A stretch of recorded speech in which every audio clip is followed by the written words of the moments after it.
Hi there, my name is Marty Snyder, and I'm an associate professor in the Department of Information Systems and Cybersecurity in the College of Engineering and Computing at Nova Southeastern University. And I was recently asked to give a presentation on blended and online learning. I am a part of a initiative here at NSU called the First Year Seminar.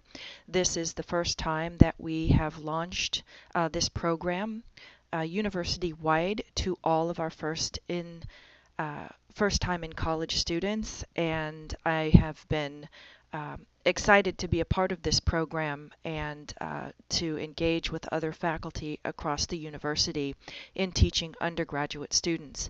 My background is, I have a BA in business and a Master's of Educational Technology, and then also have a doctorate degree in computing technology in education. And I've been teaching graduate students in online and blended learning environments since 2006. However, this is my very first time teaching undergraduate students, and also it's different for me to be teaching in a primarily face-to-face environment.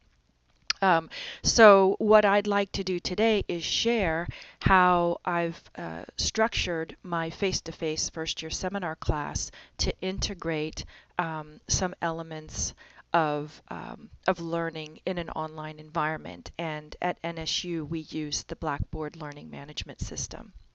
So starting off, there are authors that, and I've used this textbook so many years, called Designing Effective Instruction by Morrison, Ross, and Kemp. And a quote that I recall from one of their earlier editions was, "Learning is haphazard, instruction is planned." We do a lot of thinking and planning to create an effective and engaging learning experience. Although we can learn every day, whether it's informal and informal spaces, as faculty members, we do take a lot of time to plan out learning experiences for our students, whether they be on campus, online, or in a blended learning environment. And speaking of blended learning, according to a study by the Department of Education, interest in blended approaches that combine the in-class and online activities is increasing. Our students are using technology, and as you've heard before, they're digital natives. They've grown up with technology, so we cannot continue to use antiquated models and modalities for teaching this type of audience. We must adapt, but we aren't expected to be experts overnight. So I'm going to explain how I've sort of leaned into a blended environment again for our first year seminar students. And with that, I present my first year seminar blend. And of course, we recently covered a chapter with our students on studying and memory techniques. And of course, acronyms have always been very helpful in my learning, and so I encourage them with my students. And so I thought I'd create a simple acronym to frame this particular presentation. And I've appropriately named it the blend. So B, begin by establishing presence. L, leverage the right technology tools. E, engage students. N, nurture community. And D, design with intent. So let me talk through each one of these in a little bit more detail, starting with begin by establishing presence. Well, what does that mean? Let your students know who you are and that you are present in the online environment. We know they see us in the face-to-face environment, but in an online space such as Blackboard, you also need to have a presence, and that's your online presence. If you weren't present in the online environment, it would be like planning a party or an event and not showing up. There are various ways that you can do that to start to establish your online presence. One is to introduce yourself via email, via online discussions, and maybe even a video. Design your online space that reflects your personality and teaching style. Within Blackboard, we have some liberties in terms of designing our online space with the templates that are used and that sort of thing. Establishing expectations early, setting the bar. So, what is to be expected, not only for the course, but expectations for participation in the online learning environment. And then encourage students to participate in the online space. Connect with your students early on. So, let me share with you a couple of examples from the first year seminar course that I'm teaching this year. Initially, I created an instructor video, and I used Camtasia to do this because I'm very familiar with the tool. And it was a very simple video, informal video that ran about 4 to 5 minutes. And basically, the purpose of the video was to share a little bit about my personality, my teaching style. So this is really my first touch point to establishing my online presence with students. Another thing that I did was in the discussion forum, I always have a forum called Welcome and Roll Call. And basically, I encourage students, even if we're teaching in a primarily face-to-face learning environment, to go on to Blackboard and introduce themselves. And I ask them some guiding questions. Who are you? Where are you from? What are you studying? What's an interesting personal fact? And then I also ask them to post a photo. And I like to collect these photos and put together a classroom composite. This is a very useful technique, especially for my online students, so that they can see each other in one composite. So this is just an example from class. One of our students who posted her introduction, and then an example of my response a few days later, or one day later, thanking her for kicking off the thread by posting her introduction and photo, stating that it was great to meet her in the classroom on Tuesday, and telling her that I too love her red pants and red is my favorite color. So starting to engage in community, and the way that we do that is to identify commonalities with each other. So other students can read Sierra's posts and say, oh, well, yeah, I'm interested in theater too. Wow. And so they start making those connections with each other, establishing those commonalities. Leveraging the right technology tools. Be selective with your use of technology tools. In thinking about all the different tools, and there are so many, not only the tools that are available within an LMS like discussions and journals and wikis and blogs within a particular LMS, but there are also various apps that you can use and integrate into your face-to-face classroom and online classroom. But it's important to think about what it is you want to achieve. And if you are able to use a technology to help you achieve that goal, then it's also important to know how to use the technology and make sure that it works before you integrate it into your either your face-to-face or on-campus space. Thinking about how the technology will help you achieve your particular goal, and if applicable, how are you going to assess the activity? So if you're going to engage everyone in creating a study guide using a wiki, and you want to assess that activity, how are you going to do that? This is an example, and I credit Dan Friedman. He came to present a workshop for our first year seminar faculty over the summer in 2016, and he introduced us to Kahoot. Now, I guarantee you most students entering college have used Kahoot in their classrooms. I asked for a show of hands how many of my students were familiar with Kahoot, and everyone raised their hands. So I decided to use it. The first week we focused on creating community, not only community within the classroom, but in the online environment. And so this was actually an example of integrating technology in the face-to-face classroom, where the first class period we had everybody give introductions and share information about themselves, and then the next class I followed up with this Kahoot survey where I'd ask questions like, I'm a theater person and was one of the group leaders on Tuesday, who am I?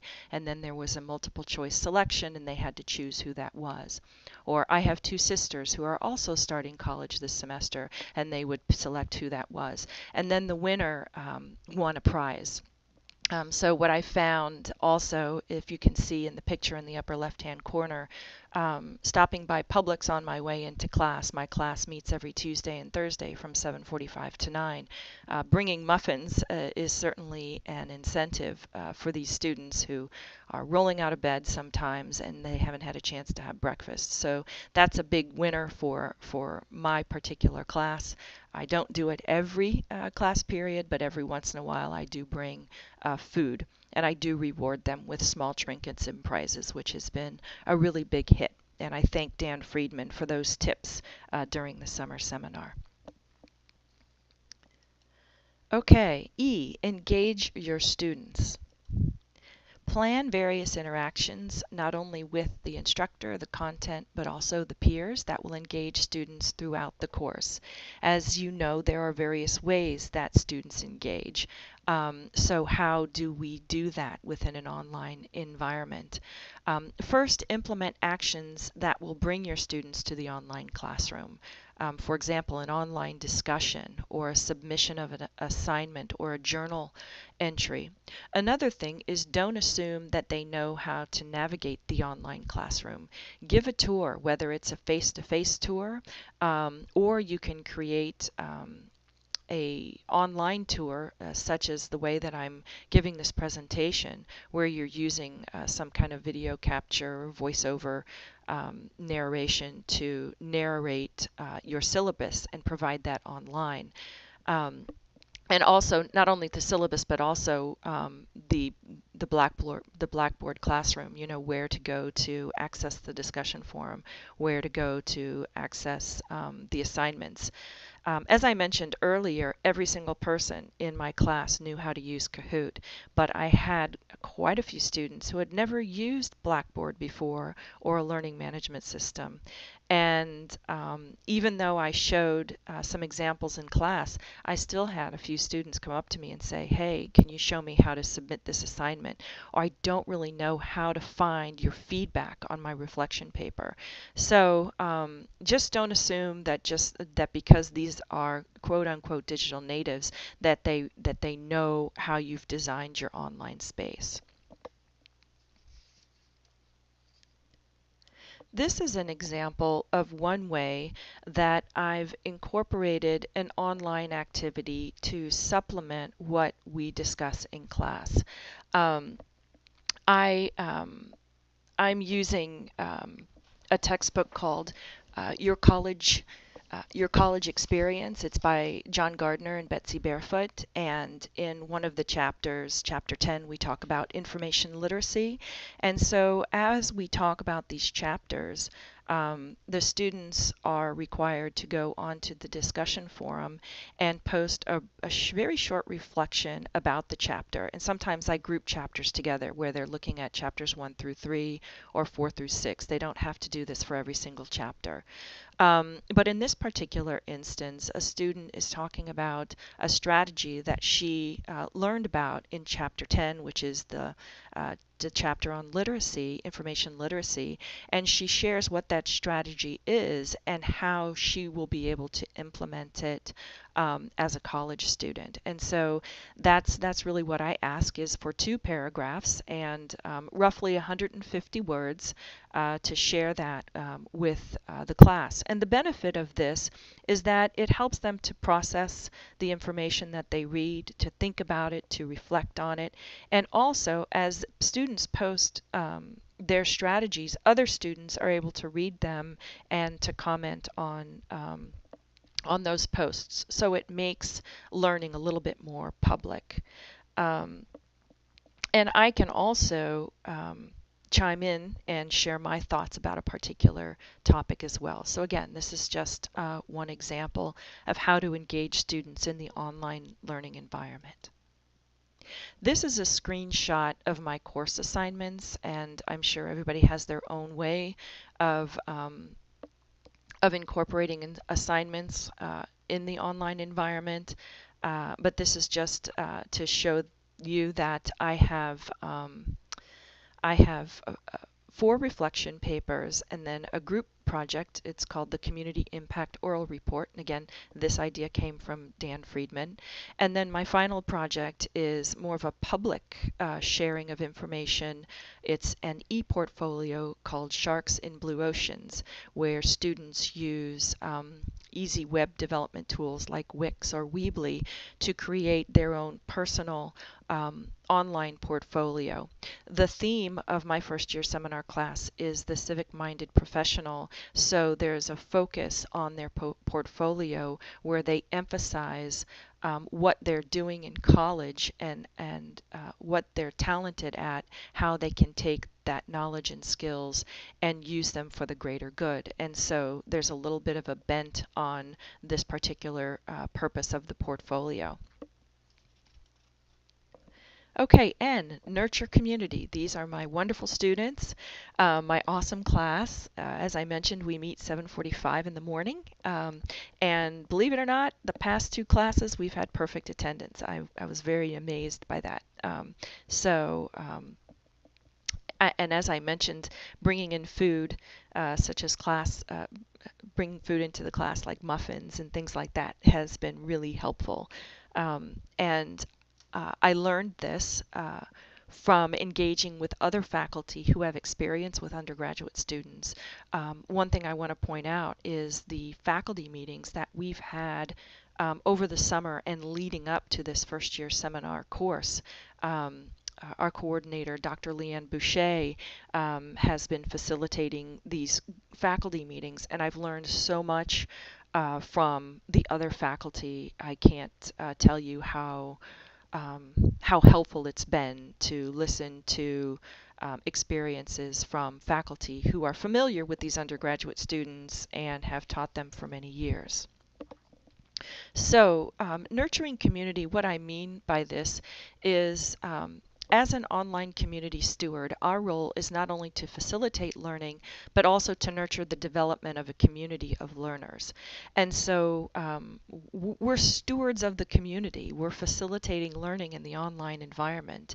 And some helpful tips here are, number 1, provide timely, constructive, and consistent feedback. And that goes back to your online presence. If someone's going to post a thought or an idea in a discussion forum, acknowledge that. Not to say that you have to acknowledge every student, but if it's a student who it's the first time that they've posted, acknowledging their contribution.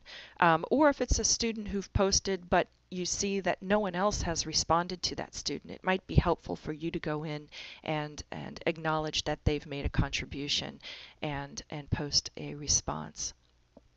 Also, publicly recognize students who are good role models. I don't know if you recall in the previous slide where this one student really initiated the introductions. She was the first person to post one. And so my response to her was, thank you, thank you for kicking off this thread. And so those are ways of acknowledging and recognizing students. You can also acknowledge them in private. Certainly give them some positive feedback via email. But the rule for me in terms of constructive feedback is I always like to give that in private. One other technique that I found very useful, and there's a whole article written about that that I've posted in my list of resources on establishing student-led discussions. And I've found, especially in more experienced classes, in my master's classes, I create an environment where students sort of take the lead in the online discussion area, and I assign particular topics for them to facilitate a discussion, which has been very helpful in a variety of different ways. Finally, design with intent. Now, perhaps, if the acronym were different, if the acronym was different, I would have put design with intent first. But since the D comes at the end of blend, I kind of consider this as an underscore of the big picture of creating a blended environment. As I mentioned earlier in the presentation, learning is haphazard and instruction is planned. So be intentional about your design. Your blend is going to be different from class to class and maybe even from semester to semester. So it's important to be flexible, but also to be thoughtful in how you structure your course. Have a plan for how you will integrate your technology, start simple, and iterate. Be intentional about how you will use the blended environment. And one bullet point here, sort of to end this presentation, is to think about your course as a whole to determine your personal blend. What are the best things to teach and do face to face, and what can be done online to supplement those interactions? Now, I'd like to share some of the tools, and these are all, I believe they're all free, if not very small fee, open source, open access tools that I have on the horizon. But as I mentioned before, I need to test them out before I actually use them with my students.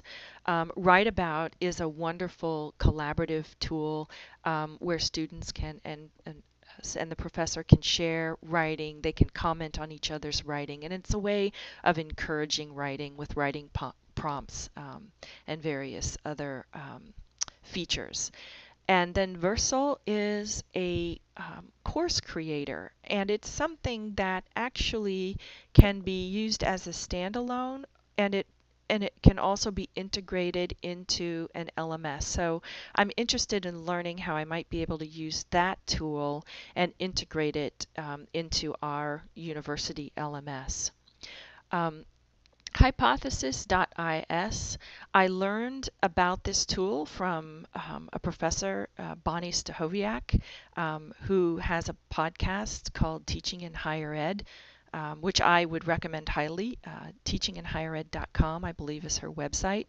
But this is a tool that allows you to overlay on a website and collaboratively annotate. So if you have a particular website or article that you're wanting to read, everyone can chime in and annotate that particular article. Go Animate is a tool that allows you to easily create animated videos, and Poll Everywhere is a tool that allows for real-time polling to get a pulse of what your students are thinking, for example. And Kahoot also has that capability, but I haven't tried Poll Everywhere with my students, so I'd certainly like to try that. And then finally, these are just some selected publications that I've written along with my students and also my colleagues that are related to teaching and learning in blended and online learning environments. So I wanted to share with you those resources. And that concludes my presentation. As I mentioned in the presentation, I gain a lot of helpful information by finding out what other people are doing, what their strategies are. So I encourage you to post your strategies either below in the comments box in YouTube, or share them with me at my email address is smithmt, S-M-I-T-H, M as in Mary, T as in Tom, at nova.edu, because I think we're all in this together, and if we can share and help each other out, we will certainly provide more enriching and effective learning environments for our students. So thank you very much for listening, and happy teaching and learning.